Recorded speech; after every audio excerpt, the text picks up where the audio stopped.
Thank you, Mr Speaker. I rise to grieve to the Minister for Transport on the issue of coastal erosion in Geraldton, and I thank the Minister for taking my grievance.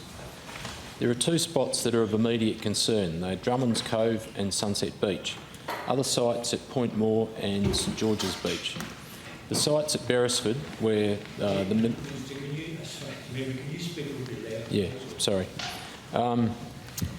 the sites at Beresford, where the Minister opened the works carried out some time back, seem to have performed very well in last Sunday's storm.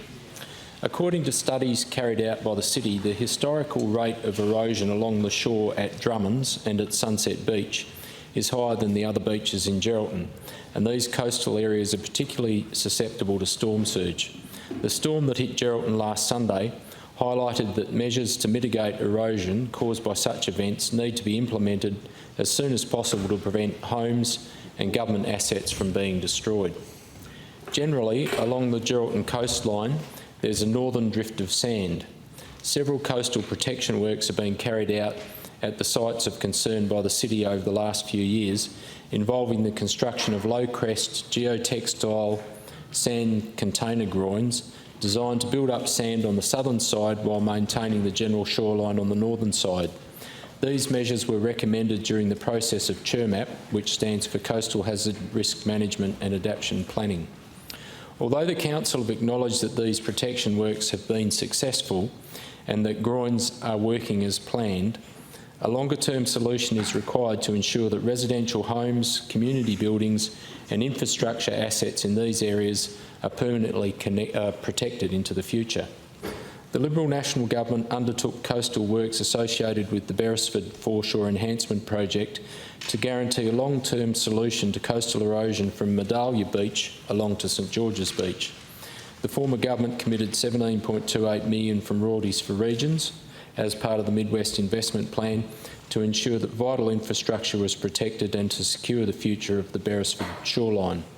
The City also contributed $1.85 million towards the project and have continued to fund the projects at St George's Beach and Point Moore, as well as those others earlier mentioned. A contribution was also made by the Midwest Ports Authority, recognising the impact that deepening the port channel caused to the coastline. Arguments for coastal protection works at Drummond's Cove are similar to those that led to the Beresford foreshore redevelopment, due to the fact that there are many local and state government assets at risk. At Drummond's, these include a high voltage electrical cable, a telecommunications cable, sewage infrastructure, trees, a stormwater retention basin and open space. Whitehall Road, which runs along the shoreline, is mainly lost. There is also a lot of housing becoming vulnerable due to the flat nature of the land leading away from the shore. Sunset Beach also has assets that are significantly at risk, including car parks, a caravan park and dunes. Again, private housing will probably become at risk over time, and a road that did run along the shore at Sunset has disappeared entirely. Point Moore has lost a car park and the road is vulnerable.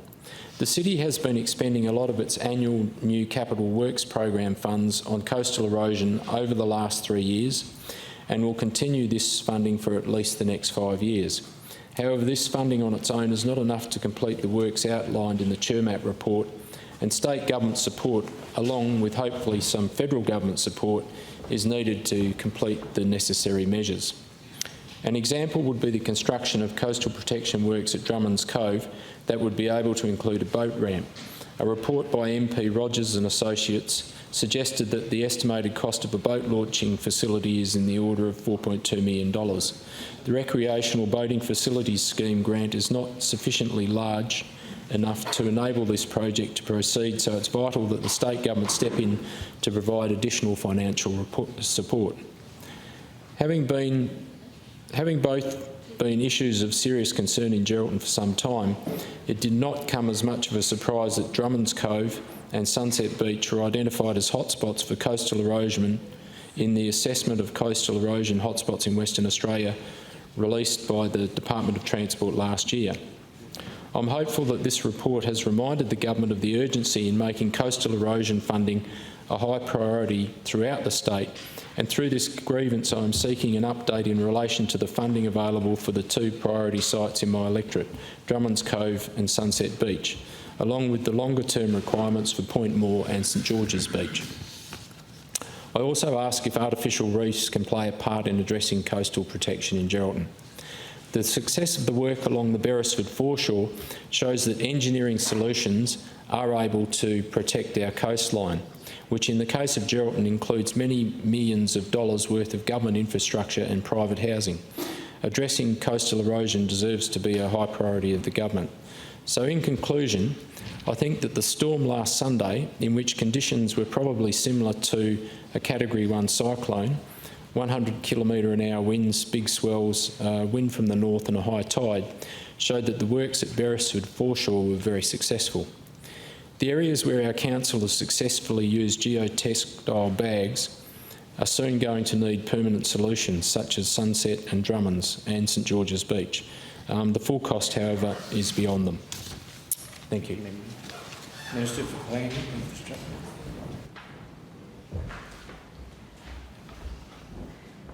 Thank you, Member for Geraldton. I thank you for the notice of the grievance on this very serious issue. The issue of coastal erosion and inundation from storm events has been a big issue for Western Australia and continues to be a big issue in relation in particular to regional communities who basically face towards the ocean and have a lot of infrastructure, both state and local infrastructure, and I think Member for Moore in particular in your area too. So it's a massive issue across the state, and as rightly pointed out by the Member for Geraldton, on the 24th and 25th, ex-cyclone, I don't know how to pronounce this, Manga.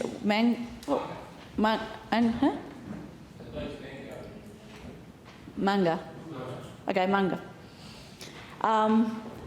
And a cold front jointly hit WA southwest coast.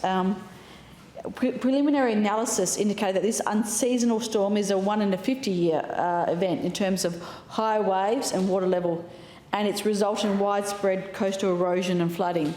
And both in the city and, of course, along the WA coast, we've seen some significant impacts. So we've seen some significant impact on one of our PSPs too, actually, along the Kwinana Freeway, which as a result of no seawall being allowed. But anyway, that's another issue. But we've got some significant damage across the metropolitan area and regional WA. As the member quite rightly pointed out last year, we released the coastal erosion hotspots, which identified 55 coastal erosion hotspots, including many in Geraldton, as a member outlined. Now, working with the City of Geraldton, we're trying to manage 4 of the 55 identified corrosion hotspots. And of course, we'll talk about the Beresford works in a second. The report identified the nature of erosion at each site, assets, values and infrastructure, and prioritise the expenditure of where the expenditure of funds should be.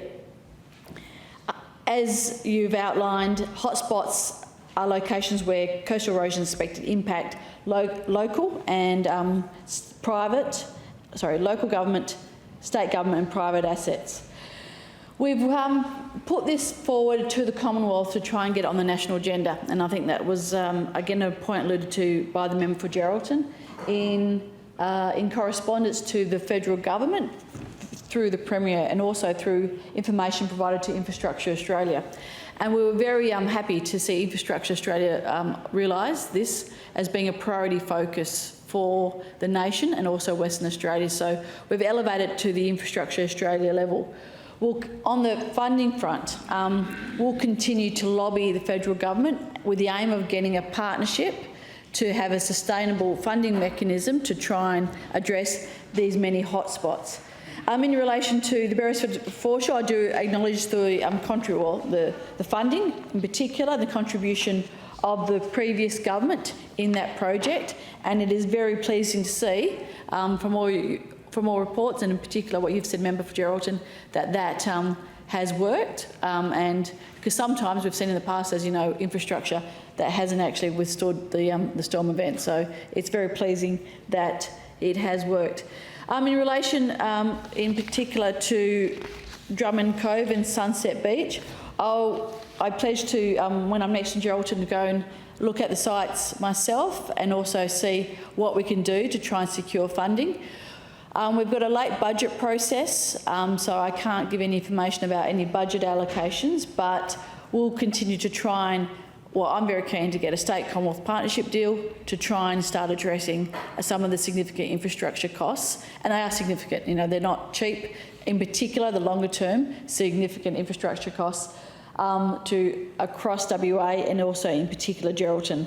I can go through, the state has provided funding through different grants, but you're quite right, the existing grant scheme from both Department of Transport and Department of Planning really won't be enough to address the major costs. So it is really trying to secure a funding deal, both through internally, through the state, through my Treasury process and through the federal Treasury process to try and start addressing these major erosion hotspots. So can I thank you for your for grievance and alerting me to the issues in particular in Geraldton. As I said, I'll commit to come and visit those particular sites and also again elevate it to the federal government given IA's support and see how we can try and secure more funds to try and address these issues. And again, as I said, these are problems that affect the towns and the economic viability and also the tourism potential too. So they're multifaceted, and I'm very keen to try and get a bigger funding profile to help us address these issues around WA. Thank you very much. Member for Bicton.